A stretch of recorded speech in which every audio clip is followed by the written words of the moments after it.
Well, this is Coffee with the Archbishop. I'm Archbishop Christopher Coyne, and joining me today is Jim the Cook. Hey, how you doing? Jim Lavoie. Jim, what's your last name? Lavoie. I've always known as Jim the Cook. Now I know his last name is Lavoie. No, I'm just kidding.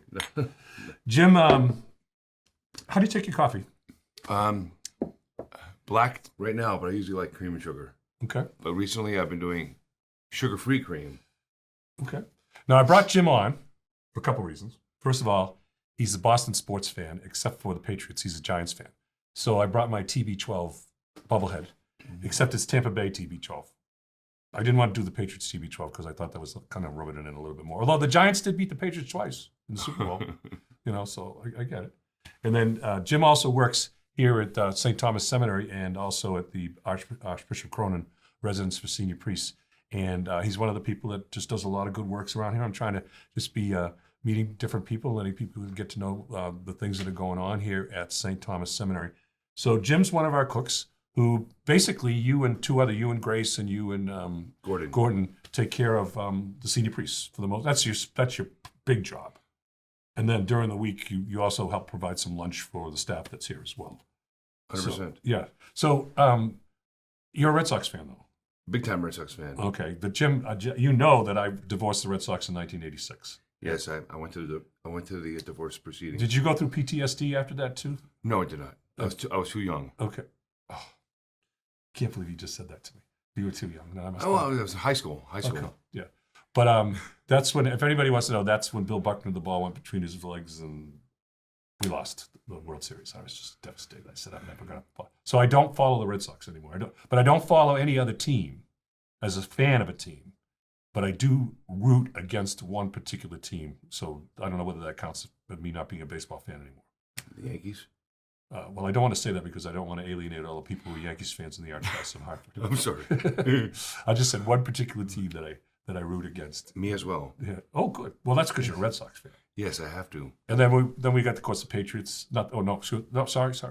Got the Bruins, who aren't doing too well this year. We got the Celtics. They're doing okay. Last night was not okay. Well, it was a trap game last night. I said Detroit's been on a streak. They're like 8 in a row, and they're really good. They got some really good young players. And there was the second day in a row the Celtics were playing, and there was a second day in a row. I was talking to my buddy from Boston last night. I said, Big John, this is a trap game. This is not going to play. I don't think we're going to win this game. There were more energy for the Pistons. Were much faster last night. Oh yeah, they were flying all over the place.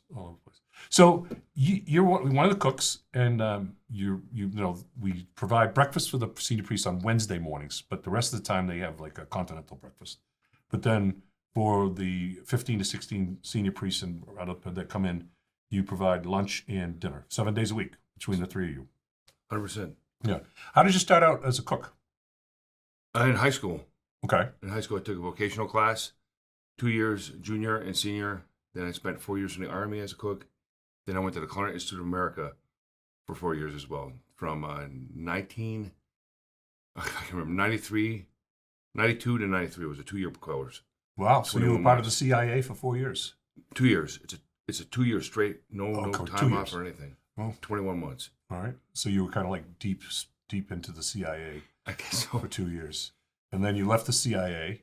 And where was your first, where'd you go from there? Florida. Okay. And that was quite an experience. I didn't like it, but you move on to something else. I was working at nights from 9 at night to 5 in the morning. Wow. I did not like that, but It was all right. It was my first time that far away from home. Well, no, that's not true. Did you work the line, or were you more of a... It was overnight. Overnight, they had a 24-hour room service, and I did a lot. Oh. They had this gigantic beach bar that they served like 1,000 to 2,000 people a day. And I would cut tomatoes, I'd do lettuce, I'd do all this other interesting items in the middle of the night all by myself. Yeah. And then I'd leave in the morning. And I probably, the whole year I was there, I probably did a total of 5 room service orders in 12 months. Because nobody ever ordered anything at night. Yeah. But they had to be open to obtain a certain 4 or 5 star rating for the resort. So I was in the restaurant business in college, and then first 2 years out of college, before I went to seminary, I was a full-time bartender.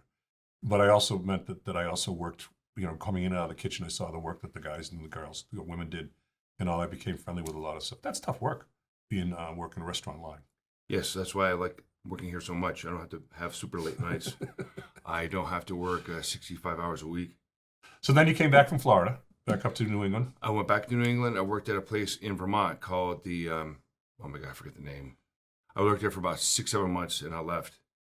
Worked another place, it was in Montpelier. Okay. And then from Montpelier, I went to a place in Manchester. Worked there for a little bit, and then I had got another job working at a place called the Equinox Okay. for about 4.5 years. Yeah, that's that resort, that big resort. Big time resort. Yeah, right over near. it's near Stratton, Bromley Mountain, Yeah. Manchester. I know exactly where it is. And then from there, I went down to Norwalk. Okay. I worked at the Red Barn for about 4.5 years.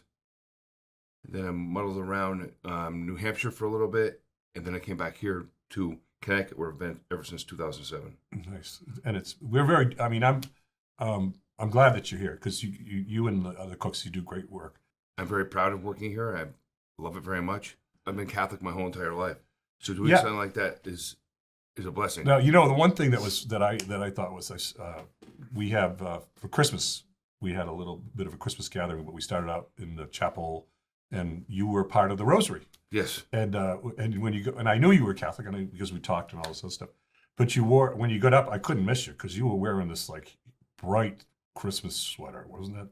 And when you got up, I said, he's just, you were like this big red thing. Was it red or what was it? It was a combination of everything. It's Santa Claus and a reindeer in a like Corvette.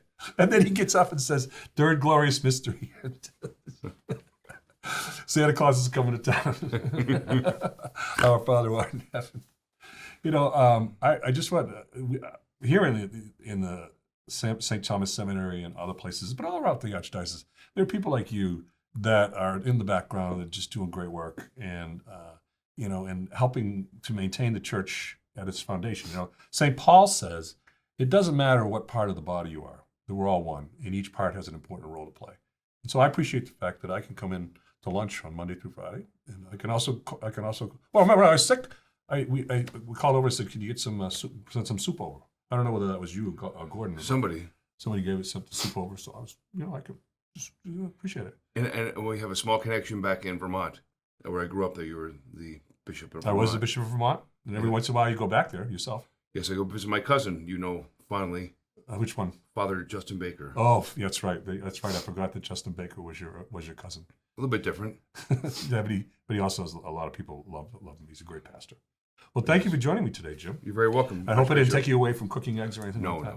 no. And I appreciate you being here. And this is awesome. This is an awesome part of getting out to the media. This is Archbishop Coyne, and you've been watching Coffee with the Archbishop.